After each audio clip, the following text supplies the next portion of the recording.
আসসালামু আলাইকুম ওয়া রাহমাতুল্লাহ। আমাদের ইউটিউব চ্যানেল থেকে জানাচ্ছি আপনাদের সবাইকে স্বাগতম। আশা করি সবাই ভালো আছেন আল্লাহ তাআলার অশেষ রহমতে। মহান আল্লাহ রাব্বুল আলামিন এই পৃথিবীতে আমাদের বেঁচে থাকার জন্য যে অগণিত নিয়ামত দিয়েছেন, তার মধ্যে ভেষজ বা প্রকৃতিজাত খাবারগুলো আমাদের সুস্থের জন্য অনন্য।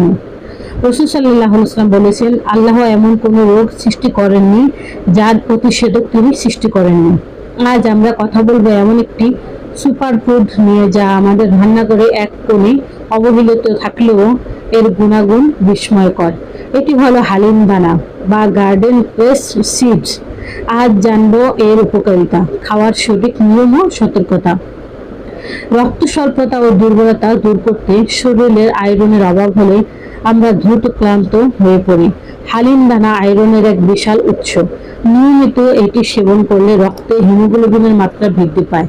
আয়ুর্বেদ শাস্ত্র অনুযায়ী এটি শরীরকে ভিতর থেকে সজীব রাখে। যারা সবসময় অবসাদ বা দুর্বলতায় ভোগেন, তাদের জন্য এটি আল্লাহর এক বিশাল রহমত। কিভাবে কাজ করে? এতে থাকা আয়রন ও ভিটামিন সি শরীরকে কর্মক্ষম করে তোলে। আপনারা এটি দুধের সাথে মিশিয়ে নিয়মিত খেতে পারেন। আমরা যা খাই তা সঠিকভাবে হজম হওয়া সুস্থের জন্য পূর্ব শর্ত। হালিম দানাতে প্রচুর পরিমাণে ফাইবার বা আঁশ থাকে। এটি অন্ত্রের নাড়াচাড়া সচল রাখে এবং কোষ্ঠকাঠিন্যের সমস্যা দূর করে। যাদের পেটে গ্যাস বা অ্যাসিডিটির সমস্যা আছে, তারা যদি রাতে 1 চা চামচ হালিম দানা 1 গ্লাস পানিতে ভিজিয়ে সকালে পান করেন, তবে পেট পরিষ্কার থাকবে এবং শরীর হালকা মনে হয়। মনে রাখবেন, পেট ভালো থাকলে মনও ভালো থাকে। রোগ প্রতিরোধ ক্ষমতা ও ফুসফুস সুরক্ষার জন্য বর্তমানে ঋতু পরিবর্তনের সাথে সাথে আমাদের রোগ প্রতিরোধ ক্ষমতা বাড়ানো জরুরি। হালিম দানায় থাকা শক্তিশালী অ্যান্টিঅক্সিডেন্ট শরীরের রোগ প্রতিরোধ ক্ষমতাকে অনেক গুণ বাড়িয়ে দেয়। বিশেষ করে সর্দি, কাশি বা শ্বাসনালীর সমস্যা এটি খুব ভালো কাজ করে। যারা হাঁপানি বা দীর্ঘস্থায়ী কাশির সমস্যায় ভুগছেন, তাদের জন্য হালিম দানা একটি প্রাকৃতিক সমাধান হতে পারে। এটি ফুসফুসকে পরিষ্কার রাখতে সাহায্য করে। ত্বক ও চুলের যত্নে আমাদের সৌন্দর্য মহান আল্লাহর এক আমানত। চুল পড়া রোধ করতে ও উজ্জ্বল ত্বক পেতে হালিম দানা অত্যন্ত কার্যকর। এতে থাকা প্রোটিন এবং অন্যান্য মাইক্রো নিউট্রিয়েন্টস চুলের গোড়া মজবুত করে এবং নতুন চুল গজাতে সাহায্য করে। রক্ত পরিষ্কার করতে এটি সাহায্য করে। বিদায় বমির সমস্যা অনেকাংশেই কমে যায়। বাইরে কেমিক্যালযুক্ত প্রসাধন ব্যবহার না করে প্রাকৃতিক এই উপাদানের দিকে নজর দেওয়া বুদ্ধিমানের কাজ।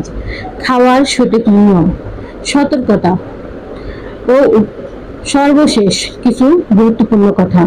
অতিরিক্ত সবকিছুই ক্ষতিকর। প্রতিদিন 1 চা চামচই যথেষ্ট। অন্তত 2 ঘন্টা ভিজিয়ে রাখতে হবে, কারণ এতে দানাগুলো ফুলে ওঠে এবং হজম সহজ হয়। এটি দুধ, দই বা শরবতের সাথে খাওয়া সবচেয়ে ভালো। সতর্কতা, গর্ভবতী মায়েদের জন্য এটি নিষেধ বা ডাক্তারের পরামর্শ ছাড়া খাওয়া উচিত নয়। একইভাবে থাইরয়েডের সমস্যা থাকলে বিশেষজ্ঞের পরামর্শ নিন।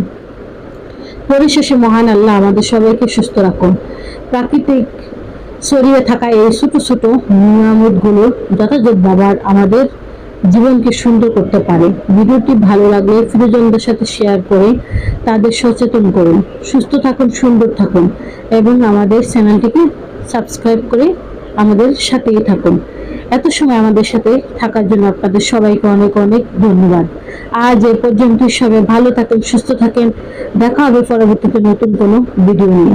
আসসালামু আলাইকুম ওয়া রাহমাতুল্লাহ। আল্লাহ হাফেজ।